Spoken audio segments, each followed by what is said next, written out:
Welcome again to another episode of Legends Among Us, a podcast devoted to the troopers and veterans of 3rd Cavalry Regiment. Every week, obviously, excited to have our guests on this show, but this week in particular, we have with us a special guest as we talk about looking into our past. And we really have what I would say for the modern trooper, someone who epitomizes that individual who is reflective of this regiment's past. So with us this week is Command Sergeant Major retired Dennis Webster. Sergeant Major, it's great to have you on the show. Thank you for joining us. Well, thank you, Chaplain. It's good to be here. Yes. And just for our listeners, most of you know Sergeant Major Webster was the 12th Regimental Sergeant Major at 3rd Cavalry Regiment, I believe during the years 1992 through 1994. Is that correct, Sergeant Major? That as a Regimental Sergeant Major, yes, sir. Okay. And then my understanding as well, doing a little bit more research, is that you eventually went on a few years later to be the Division Sergeant Major over at 1st Cavalry Division. Is that correct? Well, that's correct. I left the 3rd Cab and went to the 11th Cab at Fort Irwin, stood it up out there. Oh, wow. Okay. As their Regimental Sergeant Major, and then came to the 1st Cab Division, 96 to 98. And then I was the Corps Sergeant Major from 98 to 2002 when I retired. Ah, that I did not know. You've spent a significant amount of time here at Fort Hood, even prior to retiring then as well. About 6 years.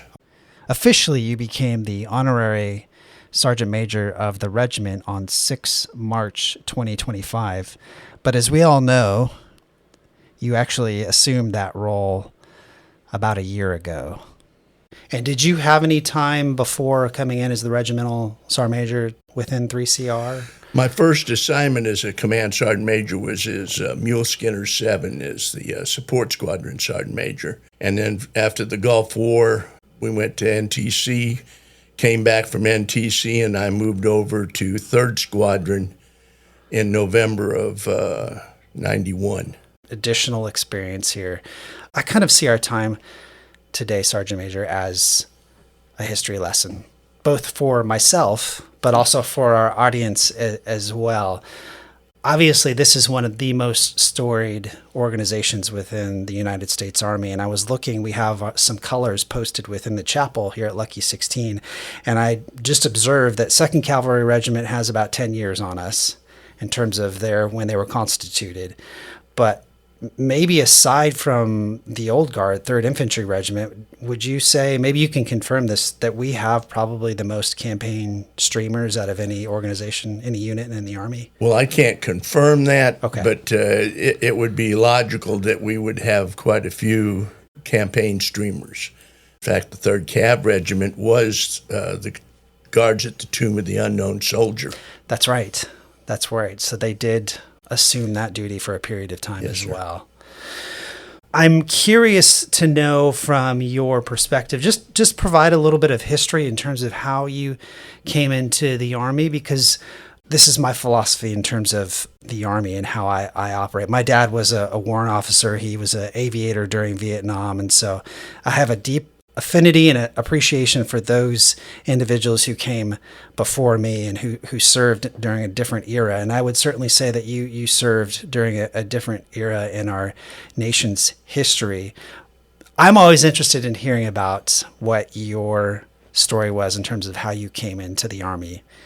Okay. Because I don't imagine it's much different than some troopers that come into the Army today. Well, it's a little different in some regards, but not in all regards, obviously. Born in Wisconsin, raised in Arkansas, and went to college at Arkansas State University to learn radio television. Got married in 1970, was trying to work, go to school at the same time, and hours weren't being kept to keep my student deferment, so I was going to be drafted. Okay. So I decided to enlist. And I went to the Army recruiter and asked them, what I could get. And they said, well, you can enlist for these jobs, but we recommend infantry, armor, or artillery. And I said, well, what does the infantry do? And they said, they walk everywhere. And I said, okay. What does the artillery do? Well, they back there and they shoot guns over everything else. armor, ride tanks. I said, that's for me. So I joined and I became an armor soldier. Served in Germany 3 times, here in the States in several assignments, one of which was as the Armor Assignments NCO at the Military Personnel Center, which was then located in Alexandria, Virginia. And that's where I kind of learned that the Army is about, because it's up around the Pentagon and what have you, and you see the Army from a different perspective. Soldiers in the field here at Fort Hood, they don't see the big Army because you're all in your own fighting position or your own crew, and that's where your focus is. And so I saw it from a different perspective there and decided, well, I'm enjoying this. And the first reenlistment was the hardest one. And then the next big decision was when to retire. You touched upon something that I've thought about frequently as I've engaged with soldiers throughout my career with regards to that first enlistment. What was the motivator for you to re-enlist? Because I always try and encourage soldiers who are on the cusp of getting out after their first term, like at least re-enlist one more time, maybe go somewhere else before you just decide to completely write off the Army. Well, my first assignment was in Germany. And I was there for 2 years. I went on an unaccompanied tour, but my wife came over. And so when I got done, I still had time left on my 3-year enlistment, and they sent me back to Fort Riley, Kansas, from the first ID forward to the first ID at Fort Riley. My first unit was a new organization that started up that had very few quality NCOs in it. Because it was a brand new unit. We got some NCOs came in from the States on a normal rotation, but a lot were transferred from other units in Germany to us. And as the units picked the NCOs to send, they didn't send their best. So there were a lot of problems in that first unit that required a lot of change to happen. My battalion commander was relieved. The deputy commanding general, or the division forward, CG, came into Grafenwehr, gave me a Soldier of the Quarter certificate and a savings bond, and then walked into headquarters and relieved my commander. Oh, wow. So we had a lot of issues. But what we did was I did get one good platoon sergeant there who taught me what I needed to know about tanks. And he had a very tight unit, the people that I served with. And so as I went to Fort Riley and went to another unit that also had its own issues and problems, I remembered that tightness of the people. And so if you really want to know the reason that I reenlisted, it was the people that I served with. One of my friends there, and we served together at Fort Riley and ended up in the 3rd Cav together at one point in time. He was my friend for all that time. Families would gather together at holidays. His family drove past their home in St. Louis to spend Christmas with my wife and me in Fort Knox, Kentucky. So that's the kind of thing that you did, is relationships with people that last and last forever, or as long as people last, I should say. Sure. And you traveled to see those people as well. Yes. Because you didn't obviously have the same types of communication capabilities that we have now. The guy's name that I was talking about was Richard L. Rogers, and we called him Roy Rogers. Everybody has a nickname. Yeah. And him and I discussed re-enlisting to go to drill sergeant school. And when I went to the re-enlistment NCO, I said, I want Fort Knox, Kentucky, and drill sergeant school. And they said, what's your second choice? I said, Fort Knox, Kentucky, and drill sergeant school. And so I wouldn't take anything but that. Yes. Roy gave him other choices. So he went to school at Fort Leonard Wood and then went back to the retraining brigade at Fort Riley. So that's how we got split up. But we got back together a time or two in Germany at different assignments where we traveled to visit one another. And then finally in 3rd Cav, which he retired as a first sergeant in Delta Company, 1st Squadron, 3rd Cav Regiment. Wow. Is he still alive? No, he died, unfortunately, from a heart attack. I was retired then, but It'd been a while, but I'm assuming you all had kept in touch yes. beyond your time in the Army.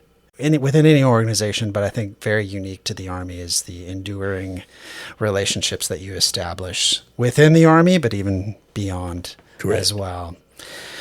Well, getting back to your time as the regimental sergeant major in the 90s, I have visions of what the Army was like in the 90s, just being a high school kid and transitioning into college. You're in your own world. You don't really care what your dad's doing. But I look back now with a greater appreciation and much more interest in what took place. You were the regimental sergeant major for this organization in the 90s. And what I'm very curious to know, and I have a few questions regarding this, like what 3rd Cavalry Regiment looked like in the 90s.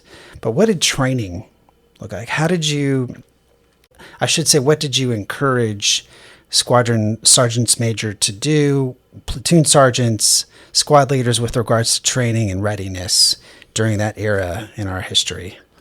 Well, that was at a point in time where we had what they called sergeant's time training. Okay. Every week we would have a period of time that was dedicated to sergeants doing training on individual tasks and small unit collective tasks that they designed, scheduled, and conducted. And then the sergeants major and the other folks would go out and check and see what they were doing, making sure that they were following standards. But the idea was to train the crews up and have the first line leaders be the ones in charge of that training. It does a couple of things. One, it gives the young NCO a little encouragement that he's being trusted.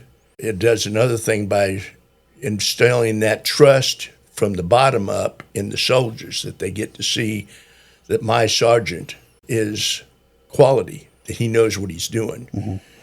I tried to do that in all regards. When we would do UCMJ actions, as an example, I would not let my colonel, whether it was the squadron commander or the regimental commander, discuss the case with anybody beforehand. And that after he had heard all the people or the soldiers' views of different things, the first person that he would ask a question of would be the junior soldier, the first line supervisor. What's your recommendation? And I always asked him, do what he says. Because if you start at the top, everybody wants to hang the young soldier that screwed up. Yeah. And then it just rolls down, and when it gets to that first line leader, what's he going to do? So you ask him first, and if he says, do it this way, do it that way, because that shows trust in him and puts the onus on that NCO. You ask for forgiveness, you make sure that works. That's really kind of the way things were. It was focused that way, just across the board, making sure that NCOs were doing NCO tasks, enforcing standards in training, uniforms, discipline, everything. With regards to UCMJ actions, I like that you all would delegate that down to lower levels, because what you're doing is you're teaching young leaders to employ some sort of moral, ethical decision-making process that maybe they had never had an opportunity to do in their life prior to coming into the Army. And that's really the time when they should start learning what that looks like, because they're going to have to develop a moral compass both in a training environment, but also on the battlefield as well, when it comes to like the law of proportionality and how much force do we use against the enemy, and what are the rules of engagement, the law of armed conflicts. Like, they're beginning to think about that now in a training environment when you all are delegating those types of decisions to lower enlisted leaders. I've been out of the operational world for quite some time, so it's been about 5 years. I was with the DRU, was at Arlington Cemetery, and then I was at our schoolhouse, so it's been a while since I've been in an operational environment where we've had a regular training calendar where we employ things like STTs, and do you see us as an organization doing that well now from your foxhole? Well, from my foxhole now, I don't really have a good feel for what's actually happening in the units, because I'm retired. Right. I volunteer. I'm on post a lot, but I'm not involved in the training. But I can kind of go back and look at it, what it was like when I got out, which was 23 years ago. Yes. And tell you that it's harder to do today.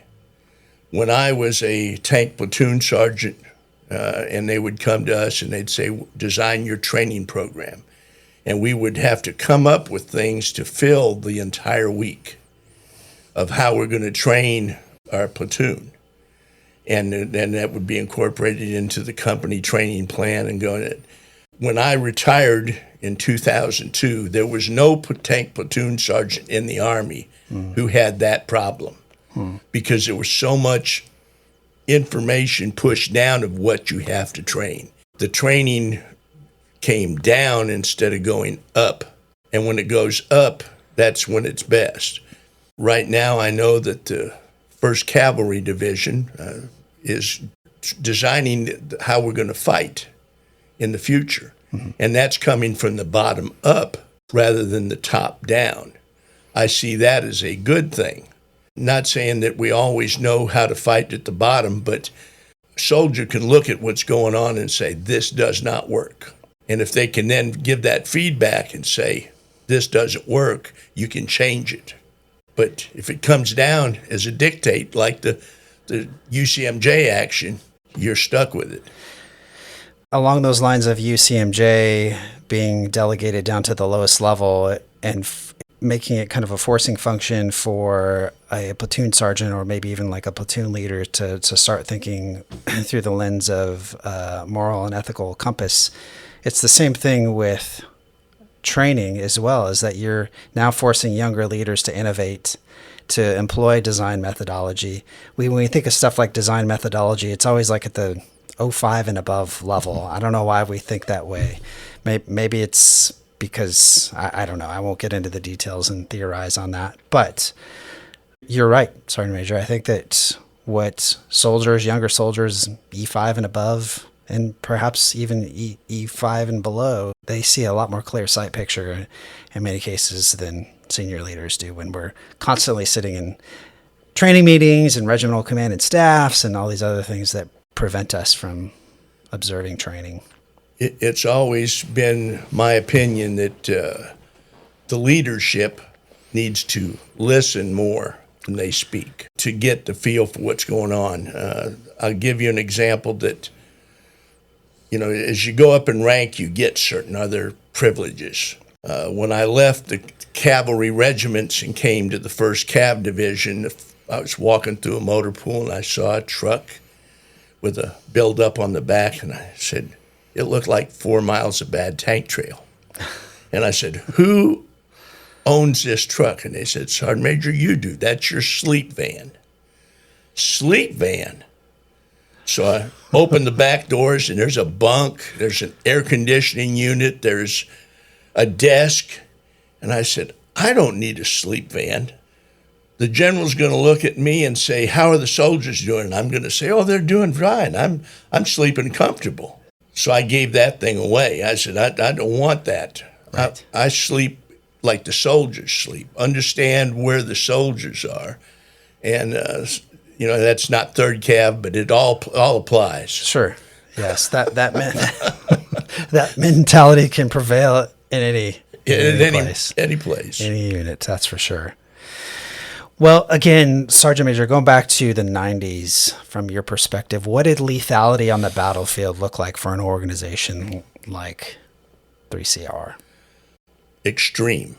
Okay. Back in those times, the 3rd Armored Calvary Regiment, we had 3 ground squadrons with tanks and Bradleys in each squadron. Mm-hmm. We had 3 troops of mixed Bradleys and tanks, and then a tank company. And each squadron had a howitzer battery.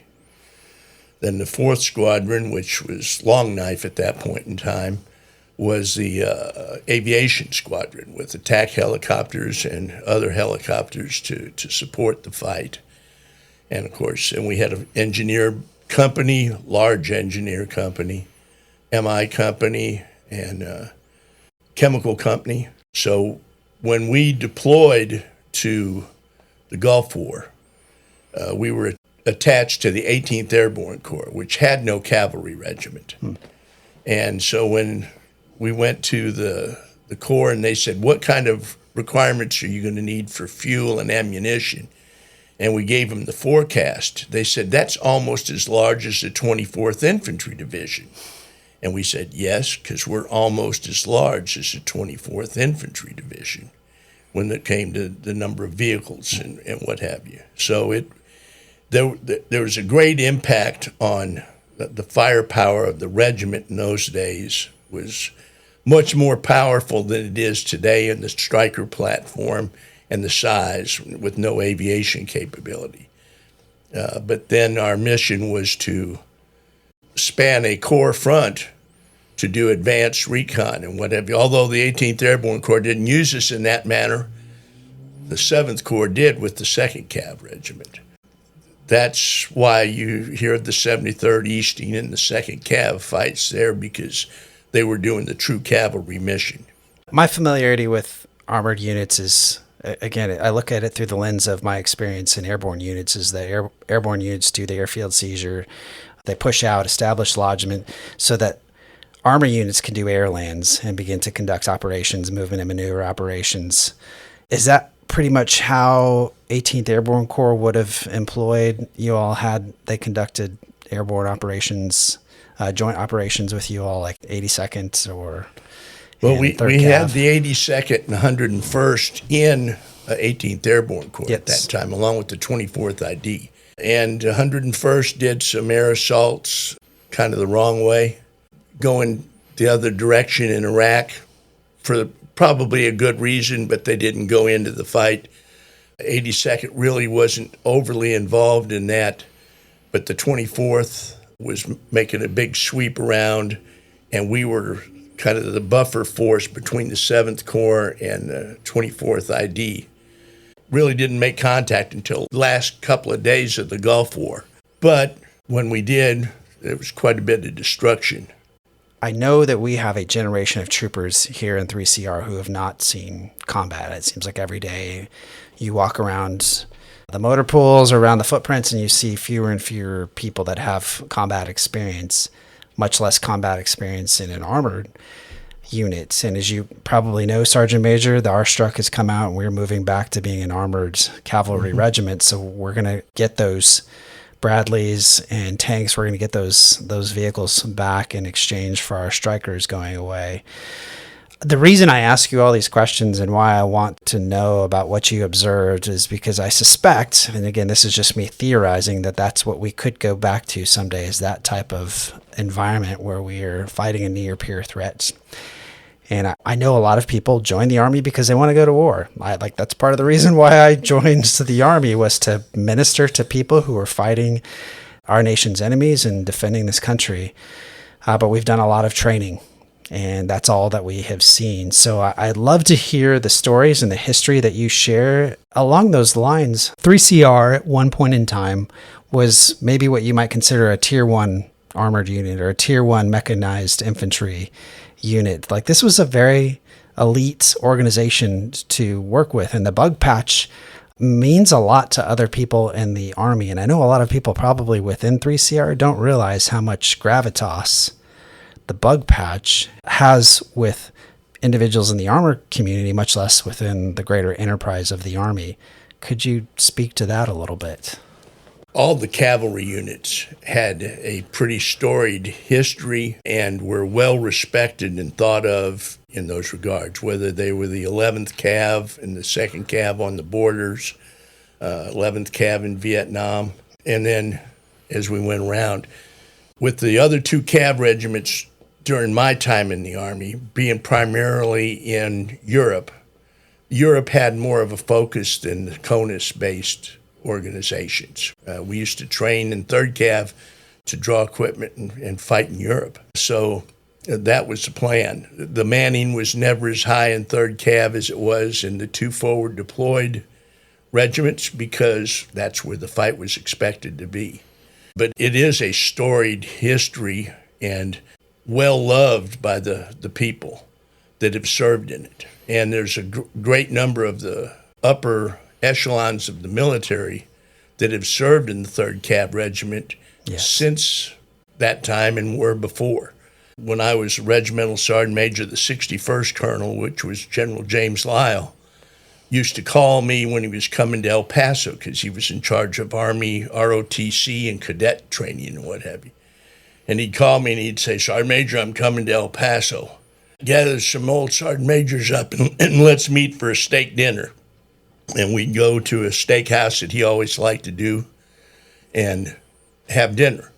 But he didn't call the regimental commander and say, I want to go to have dinner. He'd call the sergeant major and say, I want to have dinner, because he knew where the lifeblood of the regiment was located at.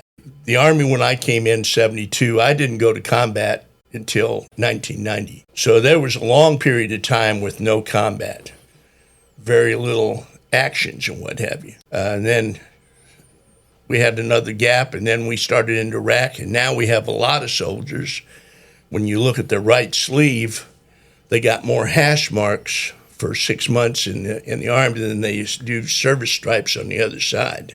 And now with no combat going on currently, thank the Lord, there are going to be fewer people that have those stripes. But you always train as if you're going to war. And if you train that way, that's how you fight. It all goes back to what we were trained to do. During the Gulf War, we were just then getting GPS devices. We didn't have them. Well, our maps in the Gulf War were 1 over 120,000. So it's like a large road map. Grid squares were 10 kilometers by 10 kilometers. No relief. You couldn't read them. So I pinpointed on the map, knew where I was located at, shooting an azimuth, tell my driver to drive that way for X amount of miles, and then we'd find the unit. During the Gulf War, I had a GPS, and as I'm going into Iraq and what have you, one night the satellites went out, and the driver said, the satellites are out.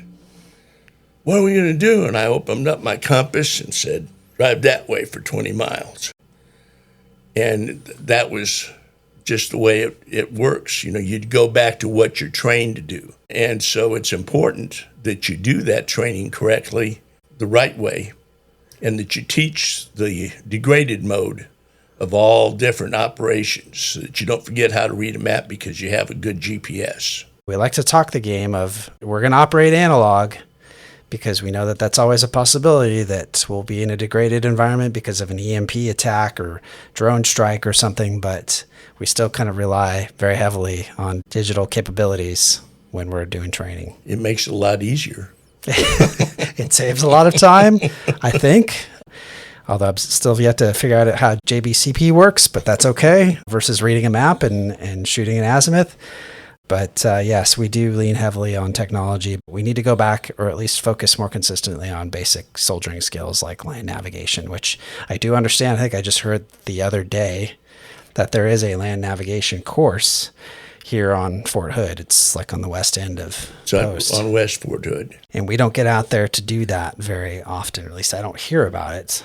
I don't know if that's a cavalry thing or if it's just it's too far away. Well, they also went out by Belton Lake. We used to do land nav in different locations here. But you have to really learn how to read a map and understand how to navigate that way, because sometimes other stuff doesn't work. Yes, and sometimes you do have to conduct dismounted operations, which will require you to walk. That striker may not always work for you. Sergeant Major, as we kind of come towards a close, a few questions that I have for you regarding the current state of this organization, perhaps the culture. Really what I want to know, well, we'll get into the culture first. How long have you lived here since you retired? I came here in 96. I retired in 2002, so I've been here since 2002, 23 years. Okay. So 23 years, you've had touch points with the CAV, with 3CR. I'm sure you've probably had enough to see cultural shifts within this organization. Maybe not. What have you observed as being maybe the primary change, if any change at all, that has occurred within this organization over that 23-year period? Partially the change that I see is just enforcing of standards. It's always the hardest thing for young NCOs to do is to make corrections on soldiers. And the sergeants, E5 are the primary enforcees, if you will, and they have the least experience at doing it. So they tend to sometimes come down too hard or don't come down at all. You have to learn how to correct somebody in the right manner. Sometimes you just need to be told. Other times you have to get loud and act a fool. But you have to know when to do those different things. And you'd only learn it by doing it. And that's why I tried to always make sure that people would enforce the standards. As an example, I used to say I shouldn't be the one get all the way to the back of the PX and find a guy in there in mixed uniform. He passed a lot of people getting here. Somebody else should have corrected him before I got to him. That's really the biggest thing, is how to enforce standards. And part of it's not knowing. Like we're talking uniform regulations, hair regulations, and what have you. They've changed since I was in the Army. And for male soldiers, it's always been hard to know what female soldiers' grooming requirements are. And as they change, it becomes more and more difficult to make those corrections. I see that as the biggest change, but we were challenged with it as well 23 years ago. It's not like it's something that's new. I've always seen the Army as an organization that is shaped by the culture at large, impacting policy, impacting regulation. We just talked about this yesterday, how a new Army directive has come down regarding beards and medical profiles. We're trying to, at least at our level within the organization, handle that uniformly and just stand by before anybody has a knee-jerk reaction to that Army directive. But it's something that I feel like gets at the forefront of our minds and prevents us from doing training more effectively, because we're constantly caught up in these different changes. And it sounds like 23 years ago still had similar problems. You're always caught up in those things, but any Army regulation is enforceable. Yep. Shouldn't have to be, but it's all enforceable. In the old days, soldiers could wear earrings off duty, off post, but they couldn't wear an earring on post. Male soldier couldn't wear them on post. I walked through a mess hall one day, standing behind a guy with a Band-Aid over his lower earlobe. So I walked up to him and I said, "What happened to your ear?" He said, "I cut it." I said, "Let me see underneath that Band-Aid." And there was a straw stuck in there where he'd had his ear pierced. That may not have been an earring, but it was earring-like. And I'm trying to figure out why his sergeant didn't catch that at the morning inspection. I had to catch him at noon. It always works out to being observant and making the corrections when you see them happen. And when you walk by a standard that's below standard, you've created a new standard. In regards to soldiers now with the beard, when you don't really know for sure how it's supposed to be, it's hard to enforce the standard. And when it changes like that, it takes a little bit of time. It does. But it also, if you don't know, then you probably should look up at least what is current within regulation and doctrine to know. Correct. As opposed to just having an emotional response or no response. Well, as I think about troopers now, what would you say to a young trooper to encourage him or her to stay Cav? Well, the first thing that anybody's got to decide is what's right for them. Not everybody needs to stay in the Army for a career. Not everybody needs to re-enlist. Some people need to get out. Some people probably shouldn't get out but do. And some people stay that should have got out. That's always the way things are. But you have to look at individually, what am I after? I one time had an NCO that he stayed in the Army and put his wife through nursing school. And their plan was that when she got through nursing school, got a job, then he was going to get out and go to school. And that was their plan when he came in the Army. He had a good friend who didn't have the same plan, but he followed his friend out of the Army because that's what he was doing. The next time I saw that NCO was out at Fort Irwin, and he was carrying what was then the Brown Dependent ID card. And he couldn't get back in because they weren't accepting people who had been in the Army, no prior enlistments. and commiserating with me about I should have never got out. And I told him, I told you that when you did it because you got for the wrong reasons. Because whatever decisions you make is in anything in life, you have to live with that decision. Sometimes they're the right decision. Sometimes they're the wrong decision, but you got to live with it either way. So just to make sure that that's exactly what you want. But to me, there's nothing better than the Army life. You can't work anywhere else and have a retirement like you can in the military. Although the rules have changed since I retired, you still get a pretty good retirement with a lot of different benefits that you don't get in the civilian world. So as you're looking at family life and kids and having the medical insurance that you need when you get out, not all jobs have what the Army's got. I always enjoyed it. Again, the people. The people make it what it is. And the other good thing about people is you can have a bad commander, bad first sergeant. He's going to go away eventually. Don't always judge everybody by one, because I've had some bad leaders in my lifetime, but I've had a lot more good leaders. I always enjoyed people. As I tell people now, I said, I never have a bad day. It's the people around me have to suffer. It's a great point because every day, like even as a chaplain, I try to remind people, like, I know your squad leader or your team leader is giving you a hard time right now, but you don't know what's going on with that individual when they're at home. You don't know what kind of struggles they might be having, and that's okay. You don't need to know that. That's not your responsibility, but know that it's not always a personal attack against you as a PFC for something that you screwed up. He could just be taking out his anger towards something else that is unresolved in his life on you right now because you're just the target of opportunity.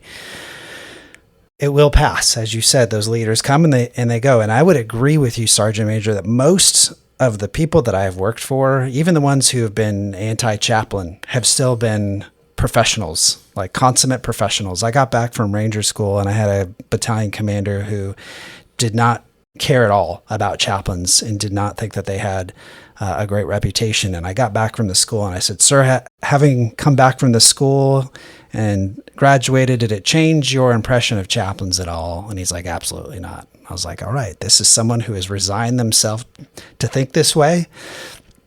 But I know that there were other issues, other factors that played into his mindset, and it's the same way all the way down to that lower enlisted leader, is that there are things that they have resigned themselves to that have nothing to do with you as a leader, because you could still do great things and have a leader who just berates you and writes you off and is frustrated with you all the time. So I would agree as well. It is a great organization. It's the fraternity that I never joined in college, so yeah, I love it.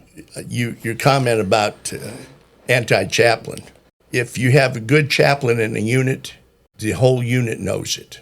Yes. Because the chaplain is out amongst the soldiers and doing what the chaplain's supposed to do. And it's irregardless of what religion or background that chaplain is. He's dealing with people, talking to them the way that they're supposed to be talked to. When you have a bad chaplain, which that commander must have had, you don't get that. Right.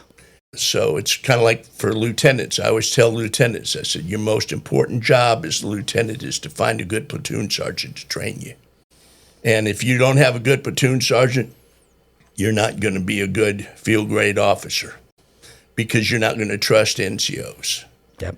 And you have to do that. So find somebody. And the same thing with chaplains. If you don't got a good chaplain, go find you a good one, because they make a difference in the unit. They do. Amen. Large difference in the unit. Absolutely. Well, the gist of this conversation that we're having, I'm getting the impression that, and this is true, but we're just verbalizing it, is that everything starts at the lowest level. Like what you do now, the course that you decide to walk down now as a junior enlisted leader or as a young PL will absolutely shape you as a future senior leader in any organization within the Army. It does. Well, Sergeant Major Webster, it's been a pleasure to have you on the show, and I know it is hot in this room and I'm sweating, so I'm sure it's not doing you any favors as well, but I thank you for sticking through it with me, and perhaps we can have you on the show again some other time. honored to have you here. And thank you so much. Well, I'm honored to be here. I appreciate the invite. Thanks again for joining us on the Legends Among Us podcast. Have a great week. Ayah.